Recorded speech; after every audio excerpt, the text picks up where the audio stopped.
Tidak puas dengan hasil pemilu, ribuan massa lakukan aksi unjuk rasa ke kantor KPU Provinsi Bali. Aksi ini pun berujung anarkis.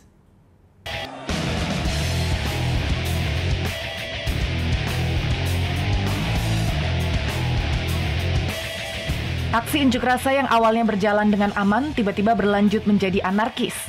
Ribuan massa dari salah satu pendukung calon presiden berupaya merangsek barikade petugas kepolisian. Mereka mencoba masuk ke kantor Komisi Pemilihan Umum Provinsi Bali karena tidak puas dengan hasil pemilu 2019.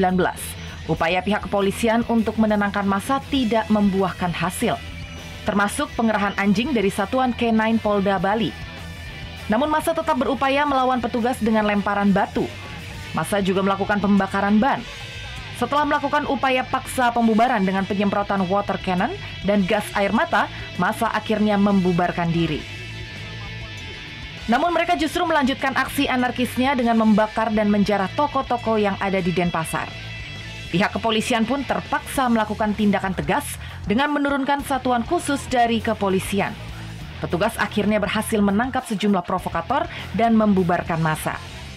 Peristiwa ini merupakan simulasi sekaligus memperlihatkan kesiapan serta sebagai bahan evaluasi pihak kepolisian dalam penanganan massa anarkis. Kapolda Bali Irjen Petrus Golose menegaskan meskipun harus melakukan tindakan tegas, namun pihaknya tetap mengedepankan pendekatan secara persuasif dan tetap memperhatikan hak asasi manusia dalam penanganan aksi massa yang anarkis. Bahwa kesiapan dan kesiapsiagaan anggota ini betul-betul mereka sudah bisa menunjukkan profesional dari masing-masing skill, dan kalau kita lihat juga sinergitas. Apabila terjadi kegiatan yang di luar dugaan, maka kami juga akan sesuai dengan MOU antara Kapolri dengan Panglima TNI, kami akan meminta bantuan kepada TNI untuk pengamanan objek-objek vital. Kapolda Bali menambahkan di Bali tidak ditemukan adanya rawan konflik pada pemilu 2019 ini. Pihaknya juga menjamin masyarakat tidak akan ada intimidasi di TPS nanti. Berdasarkan hasil penelitian Bawaslu, pada pemilu 2019 ini Bali merupakan daerah kedua teraman setelah Kalimantan Utara.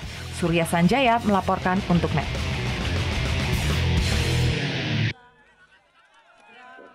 Oh yang beneran? Iya, oke. Nah, udah kan nonton beritanya? Jangan lupa di-subscribe, di-like, dan juga di-komen ya akun YouTube dari Net Bali. Terima kasih udah subscribe. Yang belum, jangan sampai lupa. Di sebelah sini nih. Tetap subscribe.